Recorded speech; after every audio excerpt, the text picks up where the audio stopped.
അങ്ങനെ ഇന്ന് കുറച്ച് ഞണ്ട് കിട്ടി കേട്ടോ. ഞണ്ടാണ് ഇന്നത്തെ സ്പെഷ്യൽ. ഇവിടെ അങ്ങനെ ഞണ്ട് അങ്ങനെ എപ്പോഴൊന്നും മേടിക്കാറില്ല കേട്ടോ. ഇവിടെ ആകപ്പാടെ കഴിക്കുന്നത് ഞാനും അച്ഛനും മാത്രമേ ഉള്ളൂ.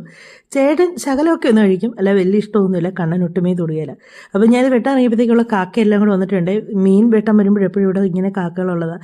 അപ്പോൾ അയിലയും മേടിച്ചു, ഞണ്ടും മേടിച്ചു, ഇത് രണ്ടും കൂടെയാണ് കൊണ്ടുവന്നത്. അപ്പോൾ ഞണ്ടെല്ലാം ഒന്ന് ക്ലീൻ ചെയ്തെടുക്കുകയാണ്. പണ്ട് എനിക്ക് ഭയങ്കര പേടിയുള്ളൊരു സാധനമായിരുന്നു കേട്ടോ, തിന്നാനും ഒക്കെ പേടിയായിരുന്നു.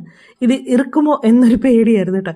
ഇപ്പോഴും ഞാനിത് ക്ലീൻ ചെയ്തെടുക്കുമ്പോൾ അതിൻ്റെ ആ ഒരു എന്നാ ഇറുക്കുന്ന ഒരിതുണ്ടല്ലോ, അത് ഞാൻ ആ തുമ്പ് രണ്ടും ഇങ്ങനെ കണ്ടിച്ചാൻ കളയും. അങ്ങനെ അതെല്ലാം സെറ്റാക്കിയൊക്കെ എടുത്തു. എന്നിട്ട് നമ്മുടെ മീൻ അതിൽ തേങ്ങ അരച്ച് കറി വെച്ചു കേട്ടോ. അപ്പോൾ ഞാൻ തേങ്ങ അരച്ച് കറി വെക്കുമ്പോഴത്തേക്ക് ഇതിട്ടൊന്ന് തിളപ്പിക്കത്തൊന്നുമില്ല കേട്ടോ. ഒന്ന് നല്ലപോലെ ഒന്ന് ചൂടാക്കി കഴിയുമ്പോൾ ഇച്ചിരി പച്ച വെളിച്ചെണ്ണ ഒഴിച്ച് ഓഫ് ചെയ്യാണ് ചെയ്യുന്നത്. മുളക് പൊടി ഇട്ട് ഉള്ളി മുളകൊക്കെ ചേർത്ത് അടുപ്പിൽ വെച്ച് നല്ലൊന്ന് പറ്റി കഴിയുമ്പോൾ അതിലേക്ക് തേങ്ങ അരച്ച് ചേർക്കുകയാണ് ചെയ്യുന്നത്. അപ്പോൾ അങ്ങനെ അതിൽ കുറച്ച് വറക്കാനും എടുത്ത് വെച്ചു. എന്നിട്ട് നമ്മുടെ ഞണ്ട് റോസ്റ്റ് ഉണ്ടാക്കാനായിട്ടുണ്ടായിരുന്നേ.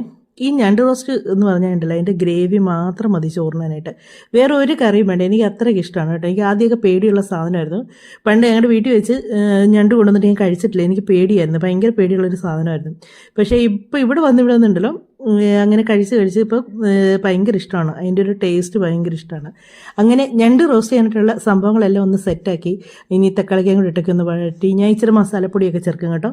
പിന്നെ മല്ലിപ്പൊടി, മുളക് പൊടി അങ്ങനെയൊക്കെ ചേർത്ത് അതെല്ലാം കൂടി ഒന്ന് തക്കാളിപ്പഴമൊക്കെ ഇട്ടൊന്ന് നല്ലപോലെ ഒന്ന് വഴറ്റി, എന്നിട്ട് അതിലേക്ക് ഇച്ചിരി കുരുമുളക് പൊടിയും കൂടി ഇട്ട് എന്നിട്ടൊന്ന് അടച്ച് വെച്ച് ഇച്ചിരി നേരം ഒന്ന് ഞാൻ വേവിക്കും കേട്ടോ. വേവിച്ചതിന് ശേഷമാണ് അതെടുത്ത് അതിനകത്തേക്ക് ഈ ഞണ്ട് ഇട്ട് കൊടുക്കുന്നത്. അപ്പോൾ തക്കാളിപ്പഴം ഇടുന്നതിന് മുന്നെയാണ് ഞാൻ ആ സവോള എല്ലാം കൂടെ ഒന്ന് വേവിച്ചെടുക്കുന്നത്. എന്നിട്ട് അതിലേക്ക് ഒരു ശകലം, ഒത്തിരി വെള്ളം ഒഴിക്കുന്നില്ല കേട്ടോ, കുറച്ച് വെള്ളം ഒഴിച്ച് അത് നല്ലപോലെ ഒന്ന്, ഒത്തിരി വെള്ളം ആയി കഴിഞ്ഞാണ്ടല്ലോ ഇത് പറ്റി വരാനായിട്ട് ഒത്തിരി സമയം എടുക്കുക. അപ്പോൾ നമ്മൾ ആവശ്യത്തിന് വേകാനുള്ള വെള്ളം വെച്ചാൽ മതി. അങ്ങനെ ഞണ്ട് റോസ്റ്റ് സെറ്റായിട്ട് അങ്ങനെ ഉച്ചയ്ക്ക് ഇന്ന് അടിപൊളി ഞണ്ട് റോസ്റ്റ് കൂട്ടിയാണ് കഴിക്കാൻ പോകുന്നത്. അപ്പോൾ ഇത് വെക്കുന്ന ദിവസങ്ങളിൽ അച്ഛനും ഞാനും മാത്രമേ ഉള്ളൂ കേട്ടോ ഇത് കഴിക്കേണ്ടത്, വേറെ ആരും ഇല്ല കഴിക്കേണ്ടത്. അതുകൊണ്ട് ഞങ്ങൾക്ക് വൈകുന്നേരം വരെ ലാവിഷായിട്ട് കഴിക്കാനായിട്ടുണ്ട്, വേറെ ആരും കഴിക്കാത്തതുകൊണ്ട്. 1/2 കിലോ ഞണ്ട് മേടിച്ചുകൊണ്ട് വന്നാലും ഒത്തിരി ഉണ്ട് കേട്ടോ, ഞങ്ങൾ രണ്ടുപേരും മാത്രമേ ഉണ്ട്.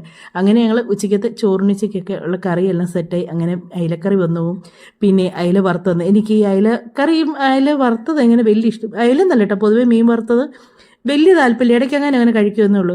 അപ്പം എനിക്ക് ഞണ്ടും ഇങ്ങനെ അയലക്കറി മാത്രം കൂട്ടി കഴിക്കാനായിരുന്നു ഇഷ്ടം. അങ്ങനെ ഞണ്ടെല്ലാം ഒന്ന് സെറ്റാക്കി കണ്ടോ. നല്ല ഒത്തിരി വലിയ ഞണ്ടൊന്നും അല്ലായിരുന്നു, നീ ഒരു കുഞ്ഞിക്കാൻ ഞണ്ടായിരുന്നു കേട്ടോ. അതുകൊണ്ടുണ്ടല്ലോ ഈ വലിയ ഞണ്ടാണെങ്കിലും ഇവിടെ അതിൻ്റെ കാലിനകത്തൊക്കെ ഇഷ്ടം പോലെ ഈ അതിൻ്റെ ദശയൊക്കെ ഇരിക്കുന്നത്. ഇത് ഈ കുഞ്ഞ് ഞണ്ടായതുകൊണ്ട് അത്രയ്ക്ക് വലിയതായിട്ടില്ലായിരുന്നു, എന്നാലും കുഴപ്പമില്ലായിരുന്നു, അത്യാവശ്യമൊക്കെ ഉണ്ടായിരുന്നു. പക്ഷേ അതിൻ്റെ നടുക്കത്തെ ആ സംഭവമാണല്ലോ ഭയങ്കര ടേസ്റ്റ്, അത് കഴിക്കുമ്പോഴത്തേക്ക് പിന്നെ നമുക്ക് ചവച്ചങ്ങ് ഇറക്കാൻ പറ്റും. അതുപോലെ ഒത്തിരി കട്ടിയില്ലാത്തതായിരുന്നു, കാര്യം കുഞ്ഞ് ഞണ്ടായതുകൊണ്ട്. അങ്ങനെ ഞണ്ട് റോസ്റ്റും ഒക്കെ കൂട്ടി ഞങ്ങൾ അടിപൊളി ഉച്ചയ്ക്കത്തെ ഊണൊക്കെ കഴിഞ്ഞു. അങ്ങനെ ഞങ്ങളുടെ ഇന്നത്തെ ഒരു ദിവസം ഇങ്ങനെ പോയി. വീഡിയോ ഇഷ്ടമായെങ്കിൽ സപ്പോർട്ട് ചെയ്യാൻ മറക്കരുതേ.